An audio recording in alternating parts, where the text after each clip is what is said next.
Why is my husband suddenly telling everyone that I betrayed him? Why is he walking out with legal papers instead of shouting at me?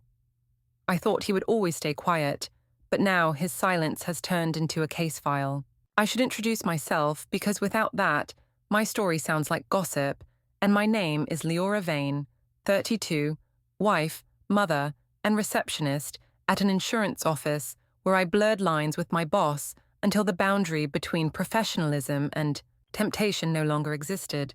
I told myself the attention from Adrian Cross was harmless, that it was validation I deserved after years of feeling overlooked at home, and I convinced myself I could handle both lives without consequence. My sister Mara encouraged me to chase what felt exciting, and my parents said Daniel was too rigid, and I used those words as armor whenever guilt threatened to break through. Daniel's parents, Helen and Thomas, never hid their dislike for me, and I mocked them for being old-fashioned, but now they stand steady beside their son while I hold nothing but fear. When Daniel finally chose to act, he did not argue or plead. He gathered receipts, messages, and quiet witness statements, and I realized too late that every joke I made at his expense had only made his case stronger. When the papers first landed in my hands, I told myself they were nothing but scare tactics, a bluff to make me crawl back in shame. Yet the weight of the envelope and the sharp seal on the front said otherwise. I sat at the table staring at the words that named me directly, reading about petitions for custody, financial restraints, and requests for structured schedules, and I felt my throat tighten as I realized his silence had not been surrender, it had been strategy. I remembered how I used to brag to Mara that Daniel was too timid to ever leave, how I laughed at his quiet ways and called him a man who avoided decisions. But now it was clear that he had only been waiting for the right moment to strike without raising his voice. I thought about the nights I stayed late at the office, claiming I was buried in paperwork, when in truth, I lingered in Adrian's office, enjoying the way he leaned close or praised me in front of others. And I convinced myself Daniel was paranoid for asking questions. I told him he was controlling when he wondered about my hours. I said he was insecure when he asked why Adrian always seemed present, and I insisted that ambition required sacrifice. But the truth was, I was already stepping outside the boundaries of marriage. I carried those excuses into family dinners, where I made jokes about Daniel being uptight, and Mara laughed loudly while my parents told me to ignore his moods. But Helen watched with narrowed eyes, and Thomas sat in silence, and I failed to see how their loyalty to him was quietly solidifying. I thought I held the stage because people clapped at my stories, but the stage was only a distraction while Daniel collected receipts, printed emails, and downloaded clips from the hallway camera that I ignored. I felt powerful when I posted little captions about independence, believing that social approval was proof I was right, but I did not realize each post came with metadata that revealed times and places matching the gaps in my explanations. Holding the stamped envelope, I knew those playful captions were no longer harmless. They were evidence, and I hated how quickly something meant to boost my pride had turned into a weapon against me. I whispered to myself that he was punishing me, that he had been poisoned by Helen's judgment, but the truth was already written in front of me, and it was my own carelessness that gave him the leverage.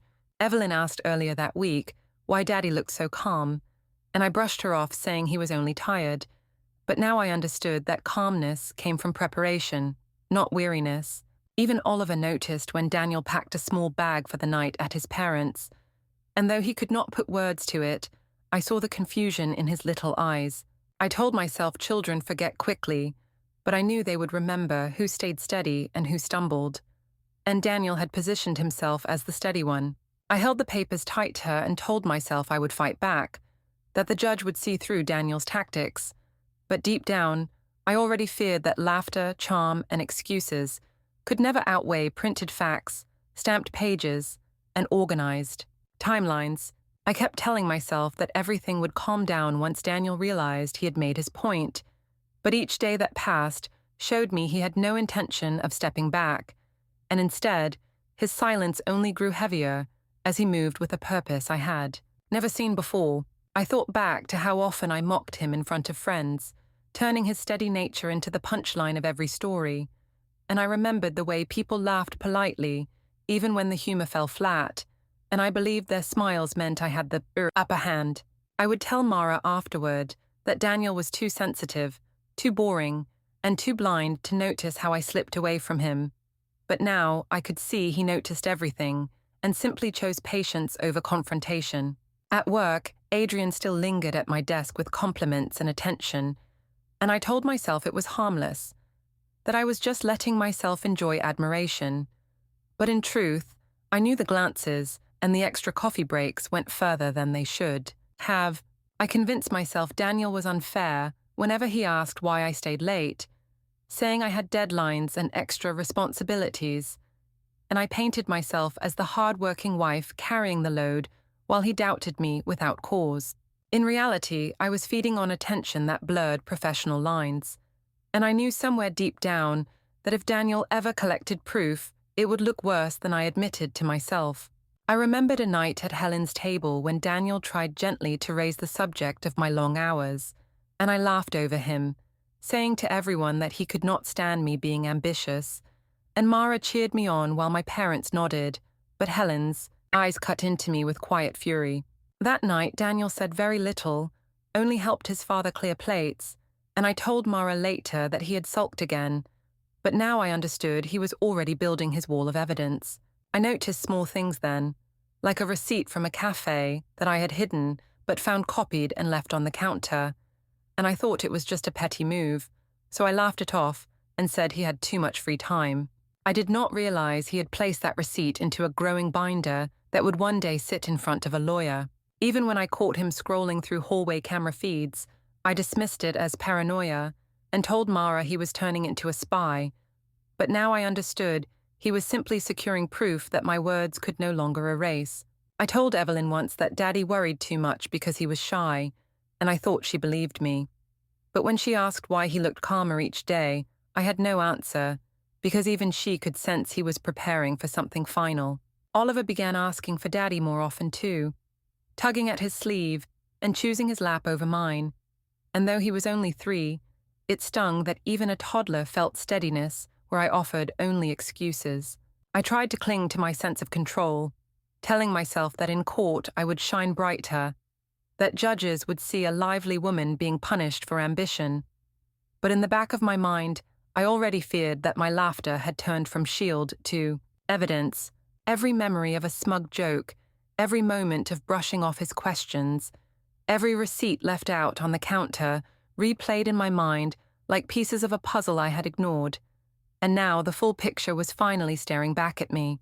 The night Daniel left with the children to stay at his parents' house, I told myself it was only for one night, a stunt to scare me, but when the morning came and the house stayed empty, I realized he was no longer bluffing.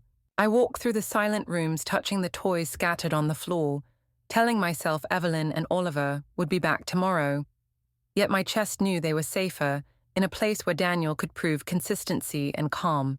I tried to call Mara and complained that Daniel was being manipulative, but her voice sounded less confident than before, and she warned me that evidence mattered more than opinions, which made me feel abandoned even by the sister who once cheered my every excuse. I opened the joint account online and saw a freeze notice already placed, and I nearly laughed because it felt surreal that the man I once called boring was now clever enough to block my spending with one legal move. I told myself I would still find a way to spin the story, to tell my parents that Daniel had grown controlling, but I knew their voices would not echo loudly enough against stamped papers and printed timelines. I thought about Adrian again, the boss who started all of this with compliments and late meetings, and I hated how quickly he withdrew once things turned serious, barely texting me anymore, and keeping our exchanges strictly professional as if nothing ever happened. I realized I had risked my marriage and my children's security for scraps of validation from a man who would never stand beside me in a storm. Daniel, on the other hand, was steady as stone, and though I had mocked him for years, that steadiness had now become the exact quality that judges respected. I remembered one evening when he asked calmly why I was so late, and I told him I was working extra hours for the team. Then later I told Mara he was paranoid, But now I knew he had already matched that night with a receipt showing coffee with Adrian at a downtown cafe. Every little lie I thought disappeared had been stacked into his binder, and the knowledge that my words were now powerless against paper made me shake with a panic I could not disguise. Even Evelyn had noticed weeks earlier when she asked why Daddy looked calm while I snapped at small things, and I told her he was only tired. But the truth was that he had already chosen the path of patience and documentation. Oliver had clung tighter to his father during bedtime, and though I brushed it off saying toddlers follow routine, I saw now that children sense safety instinctively, and their instincts had chosen Daniel over me. I told myself I would still fight, that I would stand in front of the judge and explain that Daniel's calm was actually coldness, but I knew in my heart that calm would be interpreted as responsibility. The more I replayed every laugh, every jab, every dismissal, the clearer it became that I had given him everything he needed to win without raising his voice. The night ended with me sitting in the kitchen, staring at the empty chairs, whispering that he would regret leaving, yet even as I said it, I felt the weight of the envelope on the counter, a reminder that regret no longer mattered, because he already had the law on his side. The morning of the hearing, I dressed in my brightest clothes and told myself that if I looked composed, then the judge would see me as strong and misunderstood. But the moment I stepped into the courthouse and saw Daniel seated calmly with attorney Nan beside him, I felt the illusion slip. He did not glare or raise his voice. He simply had that thick binder laid neatly in front of him, and the sight of its colored tabs made my chest twist with dread, because I knew every page was something I had dismissed. I sat down and tried to remind myself that mothers rarely lose custody, that judges value warmth over numbers, but the first documents pulled out were receipts from late nights I had claimed were overtime, each one stamped with dates that matched.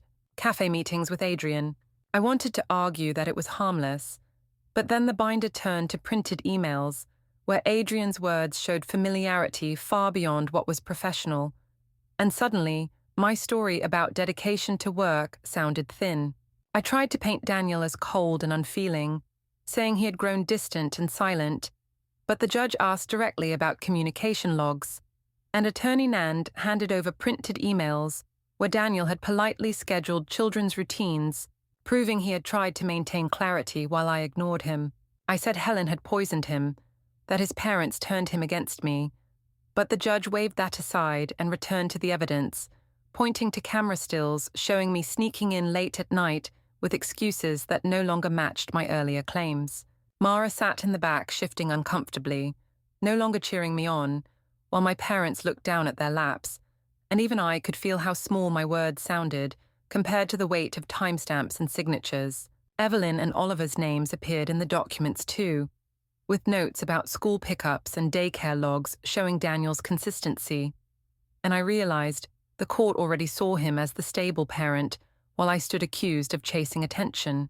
When the judge read the temporary orders, I gripped the table hard, hearing every line cut into me like a blade. Primary custody during school weeks to Daniel, neutral exchanges at the police station lobby, a freeze on discretionary spending from our joint account, and restrictions on introducing new partners near the children. My heart pounded as the bailiff handed me the stamped pages, because in that moment I understood fully that my laughter, my jokes, my dismissals and my pride had all been converted into evidence that now ruled against me. When the session ended, Daniel did not look at me.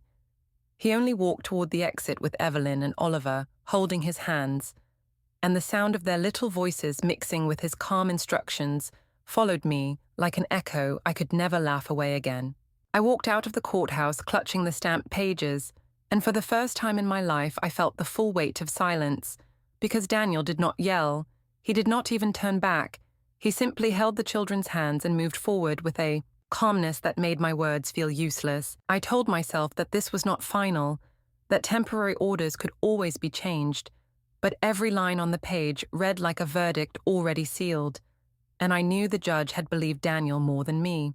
I stood on the courthouse steps remembering all the times I had laughed at him, turning his quiet nature into my favorite punchline, and I saw clearly how each laugh had stripped me of dignity rather than him, because he had stored it all patiently. Until today, I thought of Evelyn's small voice when she once asked why Daddy always seemed calm while I snapped over little things, and I told her he was tired. But now I knew she saw the truth long before I did. That calmness had been the shield of a man who was already building his case. I thought of Oliver climbing into his father's lap instead of mine during story time, and I told myself toddlers just cling to routines, but I knew even he sensed where safety lived, and it was not with me. My sister Mara texted quickly afterward asking what happened, and I told her Daniel had twisted everything, but her response came slower this time, and she said evidence always wins. And I felt betrayed by her hesitation, because she had always been the one to encourage me. My parents waited by the car and told me mothers rarely lose in the end, but their voices lacked certainty, and my mother avoided my eyes, while my father only repeated that maybe a different lawyer would help. And I knew they had seen the binder and realized how damaging it was. I replayed the images in my mind, receipts for cafes, where I laughed with Adrian instead of working late, emails that showed far too much familiarity between us, time-stamped camera stills proving I came home long after I claimed, and I hated how each detail matched perfectly because Daniel had been meticulous.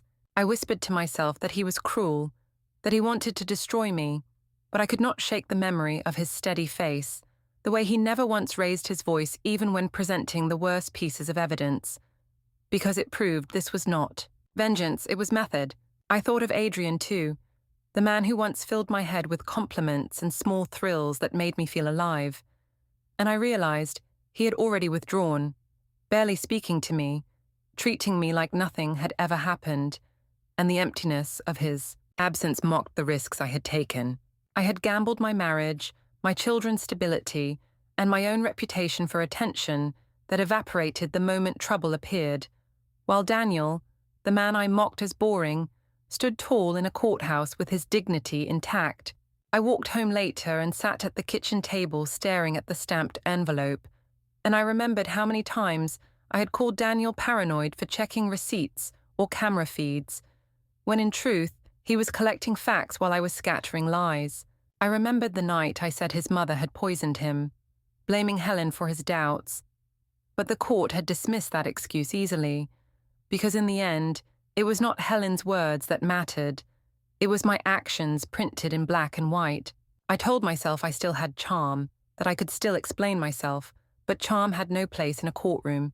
An explanation without evidence was nothing more than noise. The house felt colder than ever, with toys lying still in corners, and I realized it would be days before Evelyn and Oliver returned under the schedule, and the silence pressed harder than any scolding ever could. I laughed softly once, trying to remember how it felt to make others laugh at Daniel's expense, but the sound came back hollow, because laughter without an audience is only emptiness, and now the only audience that mattered had already judged me.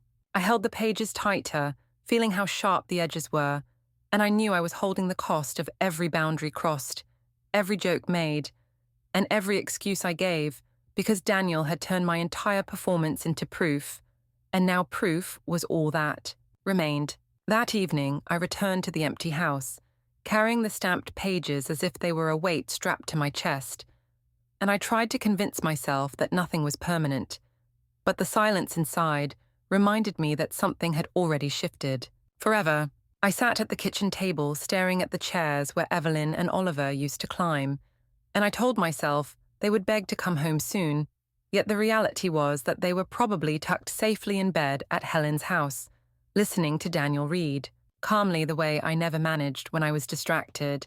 I whispered that he had stolen them from me, but the more I repeated the words, the more hollow they sounded, because I remembered how many nights I left them waiting while I lingered at the office or let Adrian's attention fill the hours.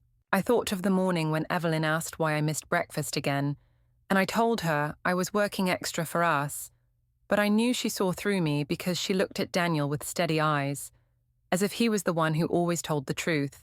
I remembered Oliver pulling at my sleeve and asking for a story, and I told him to wait until later.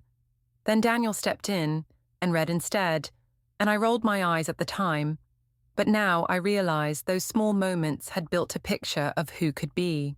Counted on.